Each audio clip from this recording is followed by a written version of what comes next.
Hello, and welcome back to another episode of The Frustrated Photographer. Okay, that's not what my channel's actually called, but that's what I feel like sometimes when I'm doing photography. I say that because I'm one of those people who doesn't have the magical knack of making interesting photos in any mundane place. When I was a kid, I used to call myself a vacation-only photographer. Most of my pictures were taken when I was on vacation. And now, it sometimes still feels that way, except now that I have a family, we've gone on a lot of the same vacations. So it was great in the early years. I got lots of photographs, but now I'm really struggling with the inspiration. It feels like it's the same scenes every time. Chasing kids with the kind of cameras I like to use isn't the easiest thing in the world. And of course, as we all know, 2020 happened. But actually, speaking of that, in December of 2019, I finally started seriously gearing up to attempt to do color printing.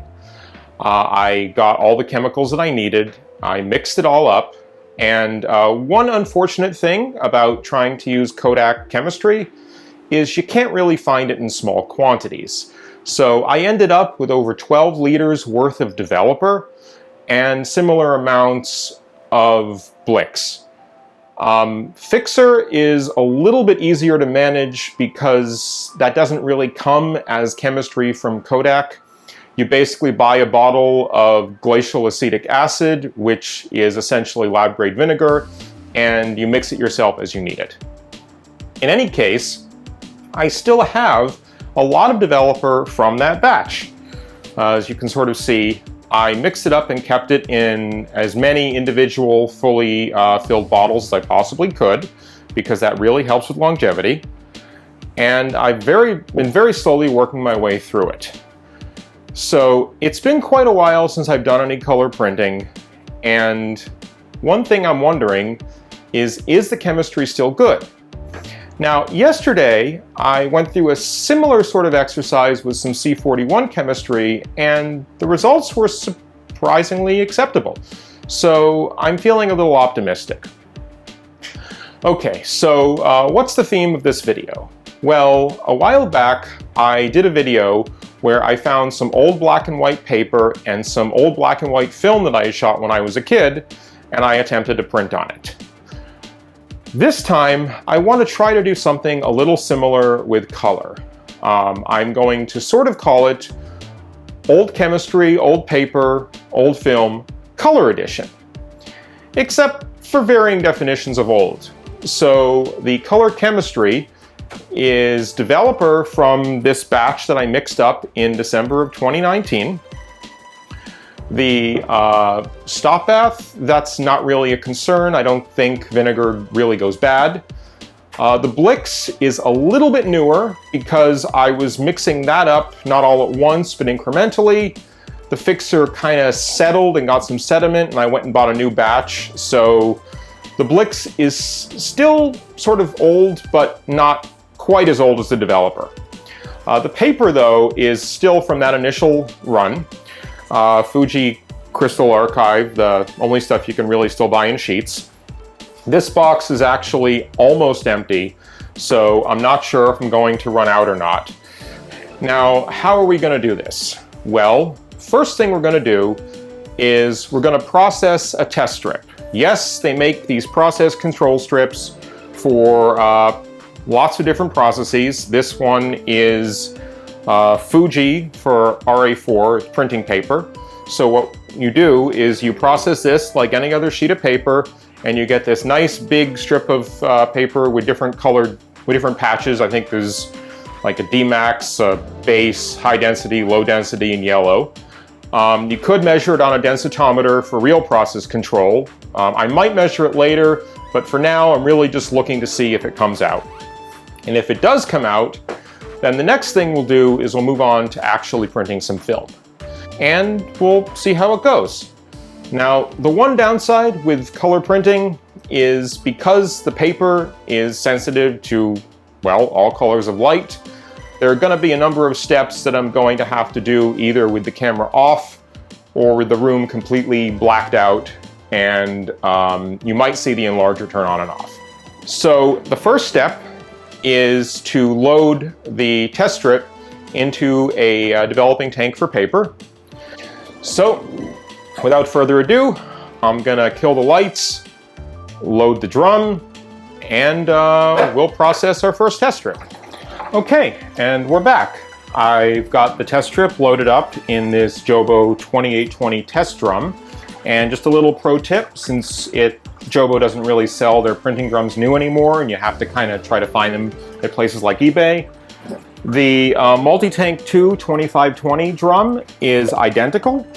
The only real difference is the way the lid is constructed. So they have special lids for printing that are different from the ones you use for film. They've got this cup thing inside to act as a light trap. There are also some clips that go on the inside to hold the paper that you can buy separately usually. So, the process for developing paper is relatively quick. In the future, I'm probably going to speed through any footage that I show of it, but for now, I'm going to sort of talk through it. So we put the drum in the processor, hit start. The first thing we need to do is a 30-second pre-wash.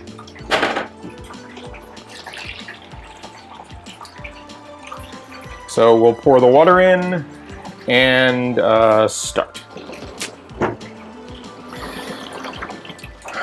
Okay, so one thing I'll show you is when the pre-wash is done, the water is actually going to come out blue. This color paper is usually coated with some sort of a blue dye. You'll see it if you expose it to light without processing it, but it looks kind of neat when it comes out in the rinse water. So, 3, 2, 1, beep. Okay.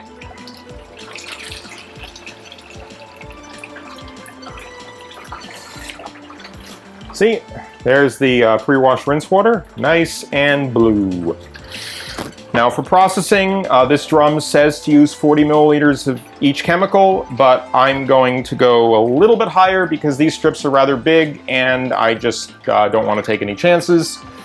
So we're going to pour in the developer, hit start, get our dump container ready. I collect all of my used chemistry in these smaller containers, which I then store in bigger containers, which will someday be disposed of correctly once they're sufficiently full. So I'll just dilute and get rid of that rinse water.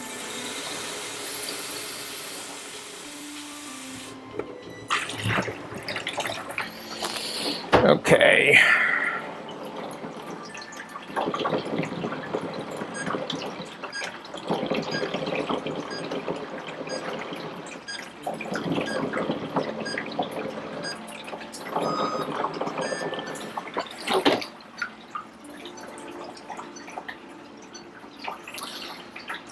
Okay, next step is a 30-second stop bath. I believe it's recommended for even development. I'm not entirely sure if it's strictly required, or it might also be to help extend the life of the Blix, which I'm not reusing anyways with a machine like this. But I figure we'll do it all for the sake of completeness.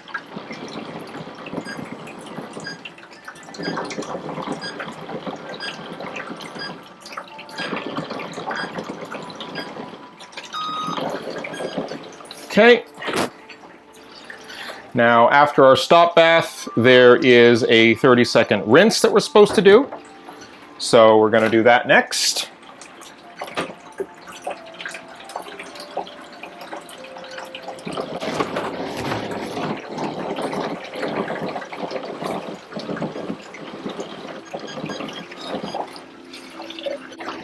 At that stage, the rinse water looks a little pinkish. And then finally, we're going to do the Blix. Now, the final chemical for paper processing is actually Blix. For film, bleach and fix are supposed to be separate, but many companies have combined them into a Blix to simplify the process. I personally go out of my way to make sure I'm using separate bleach and fix when I'm processing film, but for paper, you actually are supposed to mix them together into a Blix, so that's exactly what I'm doing here. So it's just, this last step's 45 seconds.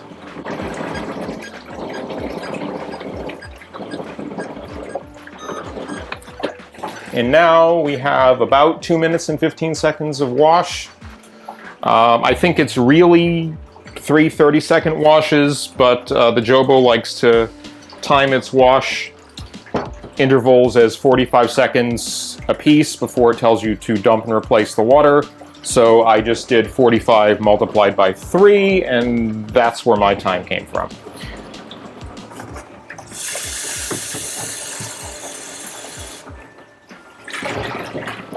I also try to keep my wash water heated up in the machine, just sort of in an effort to prevent any thermal shock. I don't know if it's that big of an issue, but I just do it anyways.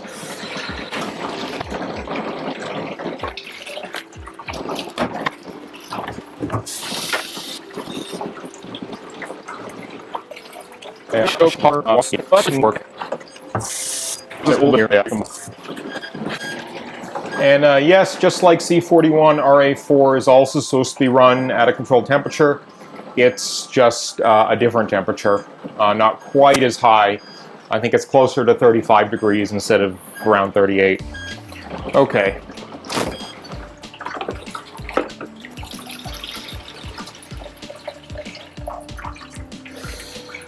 And yes, the final rinse came out mostly clear. Okay, so our test strip is processed. Let's take it off the machine, head over to the bigger sink, and we'll see if anything came out.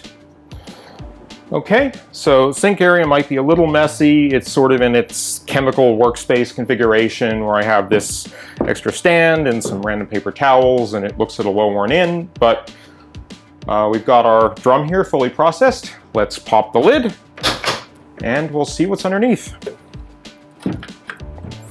I think we're in luck. That looks like processed paper. Actually looks pretty good. We have stain, which is just really the paper base, low density, high density, D-max, and Y-max. Similar patches on their C41 test strips. So I'm gonna go hang this up to dry, and then I'm gonna see if I can actually find a negative that I'm happy with, and we'll come back here and try printing. And we're back. So for the first print that I want to attempt as part of this experiment, I figured I'll do something that connects a little bit to the last similar video that I did. So in the last video, I printed one of my early black and white photographs from a summer camp that I went to sometime around, I guess, late elementary school. I don't remember the exact time. I think in the last video I said I was around 10. Well, give or take a year of that, I'm going to be printing some color pictures from the same point in my life. So this is sort of the lab sleeve they came in. Costco 1 hour photo. A lot of my old stuff came from there. And this appears to be on Kodak Gold 200, which of course was, you know, your standard common consumer film back in those days. And so the first picture that we're going to be printing is the main teepee from the lawn in front of sort of the central dining hall area at this summer camp in Maine that I went to. And I've got the enlarger all set up. So the first thing we're going to do is make a test strip and see how it turns out. Now, color paper is typically very sensitive, so what I wind up doing is stepping down the lens probably to something along the lines of either f5.6 or f8, and then adding a neutral density filter on top of that, and I still usually get a relatively short exposure time. Also, due to the overhead of processing any kind of color paper, what I usually like to do is double up. So I'll do 2 test strips at slightly different ranges, process them at the same time, and then that saves a little time when it gets around to evaluating. So without further ado, let's kill the lights and get started. Here's the picture focused on the baseboard. I'm probably gonna set up a test strip around this area. Might be a little time consuming because for color, I like to do a completely separate exposure for each patch of the test strip. The reason for that is I've heard there could be some color shifts as the bulb is warming up and cooling down. I don't know if that's a real issue, but I usually make my test strips to compensate for that.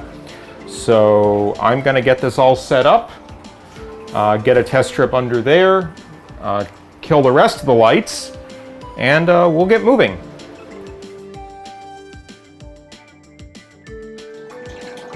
Okay, so I've got 2 test strips in here. They're both about the same exposure spread, centered on 15 seconds with quarter stop increments in either direction. The enlarger was set at f8 for one of them and f5.6 for the other. So this should give us pretty good coverage to know where to begin. As I also mentioned earlier, there's also a 2-stop neutral density filter on the lens because color film is so fast. Also, one annoying thing with these drums is there are these little plastic clips you're supposed to put on these ridges on the inside to help hold the paper in place. Well, one of them keeps popping off, so if you hear any rattling noises, just don't worry about it. Shouldn't be that big of a deal. The test strips are pretty much staying in place, the other clips there too. But just something to keep in mind. I'm probably not going to talk through this whole process. I might speed up the footage, but let's get started. So, all begins with the pre-wash.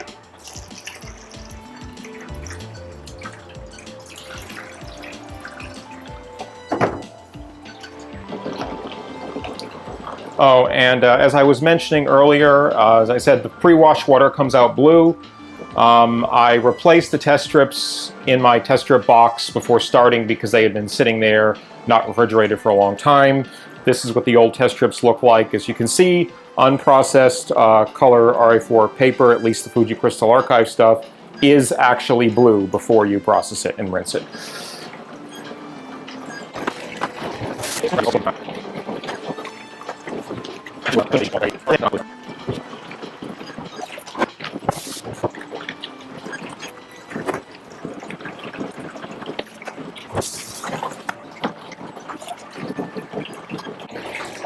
And we're done.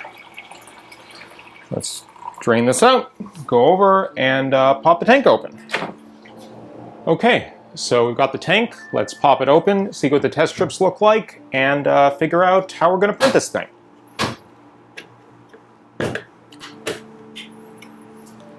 This is the plastic clip that was rattling around.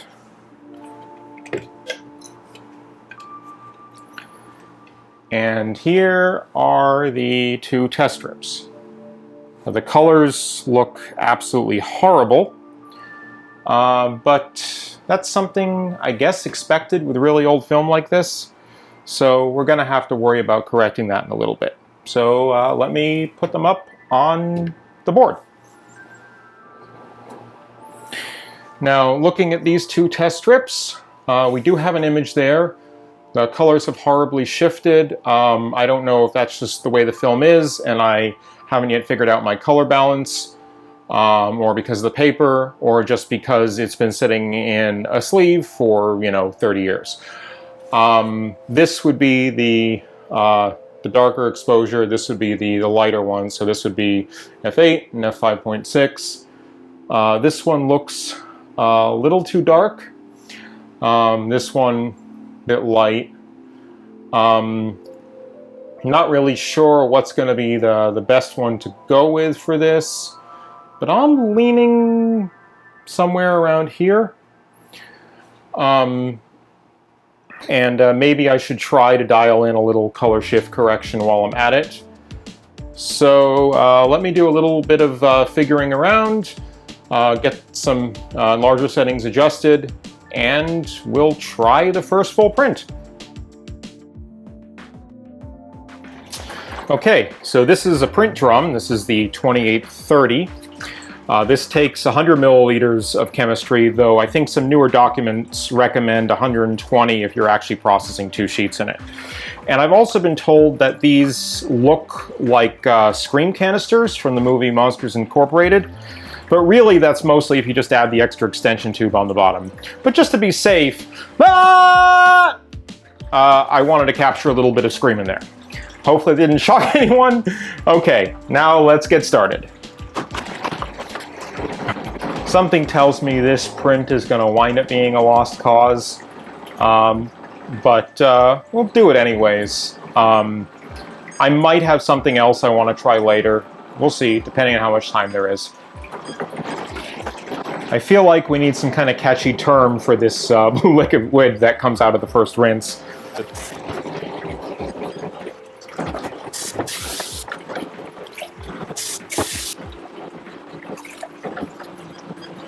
Okay, and we are done. Let's just drain the tank.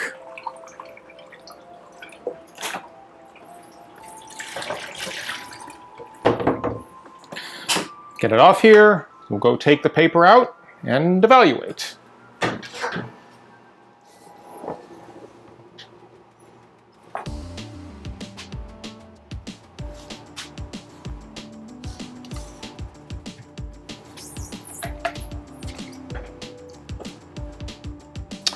You know, that actually doesn't look half bad. Let me zoom in. Yeah, I mean, it's not great. It's a little dark, but that could just be the exposure itself. There's not a lot of color really in this. I mean, the green's really dark and the white's here. There's a lot of dynamic range in this shot.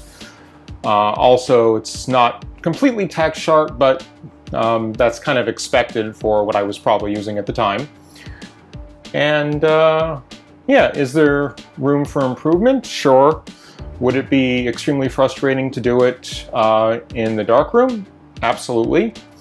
But yeah, this is actually looking all right. So I don't think I'm really going to fuss too much more over this particular print for the time being, because this was more of a let's see if it can be done, not can I do something great. And I'm going to take a break right now. It's about lunchtime here, and I'm going to come back and we'll try to make one more print. Welcome back. For this afternoon's print, what we're going to do is this film. This is from a trip that I took sometime, I believe, in middle school to Washington, D.C. And this is shot on Fuji 100 ISO. The border of the film says G100, which I'm going to say I think might be something called Super G. I'm not really sure. The picture that I've got loaded up is a view, I think it's a view of the White House from high up. Might have been from the Washington Monument, though I really don't remember. Could be getting all the details wrong. But it was taken a couple years after the picture we printed earlier, and I'm really curious to see how this one's going to come out. So without further ado, let's get started. Okay, the test strips are ready. Let's hang them up and see what we've got. Ooh, these are yellow.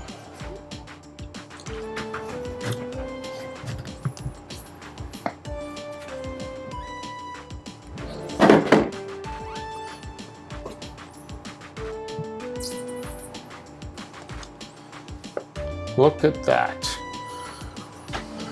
Look kind of disgusting. Let me zoom in. I think the top one, the slightly longer exposure, is the better one. Not sure what the best settings for this are going to be. Again, not the greatest of pictures. Maybe similar to last time, maybe this one right here, though I should try to do a little bit of color balance adjustment. So let me dial something in, I'll make a print, and we'll see how it turns out. What we've got.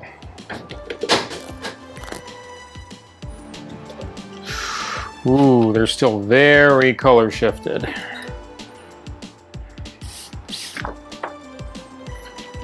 Maybe I did something in the wrong direction. But it's coming along. Let's put these up on the board and take a closer look. At the moment, these pictures still have a very heavy yellow cast to them. I did 2 different exposures. They're only about a quarter stop apart. I think this might be the darker one. I think I like that one better. So let me zoom in on that a little more. Not terrible, but could use a little more color correction. I was hoping to wrap it up after this, but you know what? I think I'll do one more exposure and see if I can knock that yellow out. If not, I'll just live with it. But yeah, let's give it a shot. I'll be back in a moment. I cranked up the yellow on the enlarger by about 25 ticks just to see how it would affect things. Let's put the other new print up here. It certainly looks a lot better. There's still room for improvement. We look closely. The yellow cast is mostly gone, but the colors still aren't perfect. I probably would want to increase the exposure now a little bit more. But I think what we have is good enough for today. I'm not planning on doing any more printing for now. So yeah, let me zoom in so you get a closer look. I think for now, this is good enough. So yeah, we printed it and it looks better than the last one. Okay, so the second print actually came out a little better than the first. What have we learned? Do my chemicals work? Yes, they do. They're still perfectly usable. The test strip actually looks great. Sorry, I mean control strip. But the actual prints look a little off. Now, is the paper still good? I'm not really sure. The film that I used was really old and poorly kept.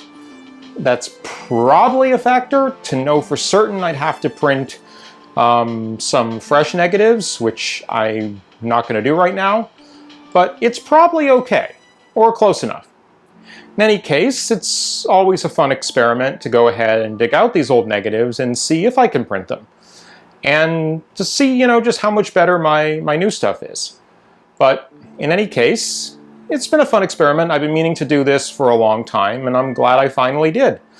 I'm glad those 12 liters of RA-4 developer that I mixed up still work, and I can still continue to color print. In any case, I hope that was an interesting journey, and until later, bye!